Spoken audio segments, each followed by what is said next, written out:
Hello, je suis Patrick Offroy et vous êtes sur Planète aussi, la chaîne YouTube qui vous aide à mieux comprendre le berger australien, le berger américain miniature et le border collie. Aujourd'hui, faut-il laisser des jouets d'occupation la nuit? Alors, moi je pense que la meilleure option, c'est d'utiliser un lanceur de balles et de lancer des balles toute la nuit. On est à peu près sûr que le chien sera bien occupé. Non, mais sérieusement, là, on va séparer la première nuit, les premières nuits, de quand le chien est habitué à son rythme, c'est-à-dire qu'il sait à peu près à quelle heure vous décidez que on va le coucher, et à quelle heure vous levez parce que lui décide à quelle heure vous vous réveillez, pour faire court. Dans la première partie,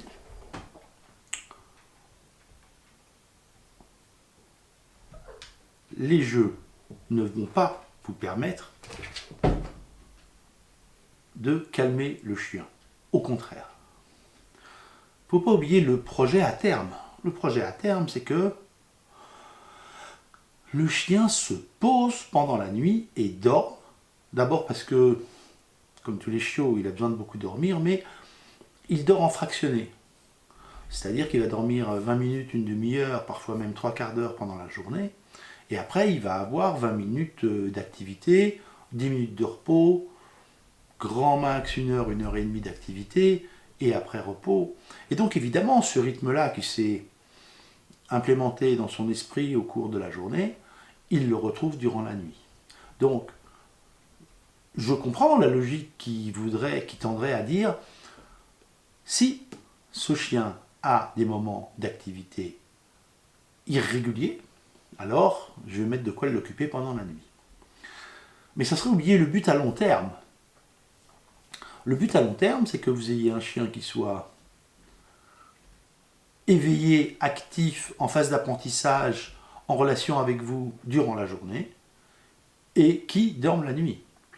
Si petit, vous lui donnez l'habitude d'avoir de l'activité, quand à un moment vous allez vouloir la retirer, vous créez les conditions d'une forme de frustration et vous avez créé un faux rythme qui ne va pas être à votre bénéfice à moyen terme.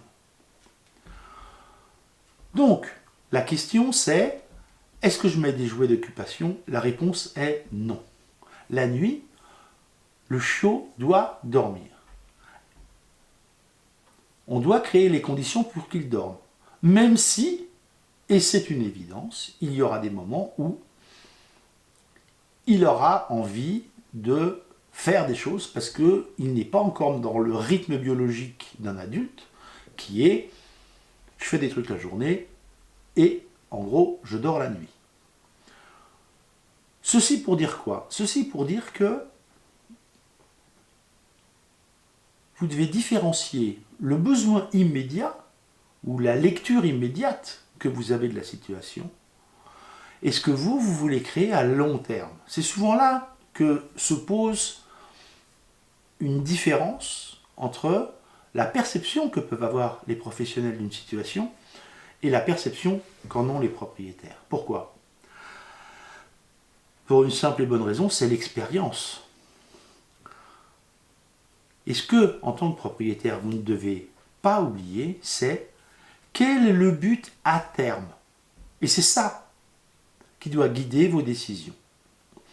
Est-ce que ça veut dire qu'il ne faut absolument rien mettre à l'intérieur du parc, si vous avez décidé de mettre le chien en parc, ou dans la pièce où vous avez choisi que le chien va dormir? La réponse est évidemment non. Une grosse peluche peut permettre au chien de s'installer contre et avoir avec cette peluche un contact physique. C'est particulièrement important pendant les premières nuits. Pourquoi? Parce que les chiots, ils dorment en tas. Les chiots, ils dorment en paquets, les uns sur les autres, les uns en contact des autres. Et que, évidemment, au moment où vous avez récupéré votre chiot, cette fratrie n'existe plus. Alors, la grosse peluche ne va pas remplacer les frères et sœurs, mais elle va quand même permettre de se blottir contre un objet avec une surface douce et agréable, et ça va lui permettre quand même de faciliter le fait de s'endormir. Un autre point extrêmement pratique, c'est par exemple de laisser un t-shirt avec votre odeur. Beaucoup vous disent que c'est mieux si on a un tapis, un reste de l'élevage. Là, en la matière, deux écoles s'affrontent. Et moi, je ne trancherai pas sur ce que vous devez ou ne devez pas faire. L'idée est que, certes, avec l'odeur de l'élevage, vous allez apaiser le chiot sur l'instant. Mais il n'empêche quand même que les conditions ne sont plus les mêmes. Et ce qui compte, c'est non pas de créer un attachement ou un apaisement sur la base de ce qu'il a connu à l'élevage, mais de créer un apaisement sur la base de la relation que vous avez avec lui.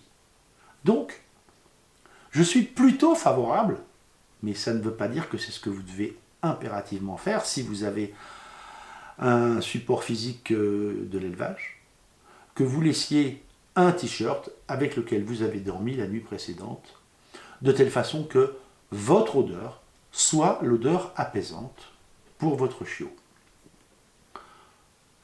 Autre technique qui fonctionne très bien, c'est de mettre à proximité du parc ou dans la pièce un réveil avec des bruits assez forts, c'est-à-dire tic, tic, tic, à peu près ce niveau-là. Pourquoi ?